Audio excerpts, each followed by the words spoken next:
سیدنا حضرت عثمان غنی رضی اللہ تعالی عنہ عام الفیل سے 6 سال کے بعد پیدا ہوئے۔ ابتدا ہی میں آپ مسلمان ہو گئے، اسلام کی ابتدائی دور تھا، اسی میں آپ نے اسلام قبول کیا اور آپ ان لوگوں میں شامل ہیں کہ جو امیر المومنین سیدنا حضرت ابو بکر صدیق رضی اللہ تعالی عنہ کی تبلیغ سے مسلمان ہوئے، کہ سیدنا حضرت ابو بکر صدیق رضی اللہ تعالی عنہ نے آپ کو دعوت اسلام پیش کی، آپ نے قبول فرمائی اور پھر رسول اللہ صلی اللہ علیہ وسلم کی ہمیشہ کے لیے غلامی اختیار فرما لی۔ مگر جیسے ہی آپ مسلمان ہوئے، آپ پر مصائب کا سلسلہ شروع ہو گیا۔ رسول اللہ صلی اللہ علیہ وسلم کے دامن کرم سے وابستہ ہونے کے بعد جب گھر تشریف لائے، گھر والوں کو پتہ چلا تو مخالفت شروع ہو گئی، یہاں تک کہ آپ کے چچا مخالفت میں اس قدر آگے بڑھے کہ مضبوط رسی کے ساتھ آپ کو باندھ دیا گیا اور کھانا پینا بھی بند کر دیا گیا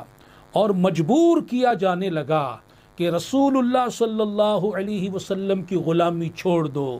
ان کے دامن سے وابستگی چھوڑ دو، ان کی محبت کو دلوں سے نکال دو۔ مگر یہ عشق رسول کی وہ مے ہے کہ جس نے ایک دفعہ پی لی تو پھر اس کا خمار قیامت تک نہیں اترتا۔ آپ تو اللہ تعالیٰ کی طرف سے منتخب کردہ تھے رسول اللہ کی غلامی کے لیے۔ آپ کا ذکر خیر تو توریت و انجیل میں آیا ہوا تھا، رسول اللہ کے صحابہ میں، غلاموں میں، جانثاروں میں آپ کا ذکر تو توریت و انجیل میں ہو رہا تھا، تو آپ پھر دنیا میں رہتے ہوئے رسول اللہ صلی اللہ علیہ وسلم کی غلامی کیوں کرنا اختیار فرماتے؟ تو آپ نے ان صعوبتوں کو برداشت کیا، ان تکلیفوں کو برداشت کیا، رسول اللہ کی محبت میں، اللہ تعالی کی محبت میں، دین اسلام کی محبت میں، وہ پلر کے ساتھ جو آپ کو باندھ دیا گیا، رسیوں کے ساتھ جو آپ کو باندھ دیا گیا، نہ کھانا دیا جا رہا ہے،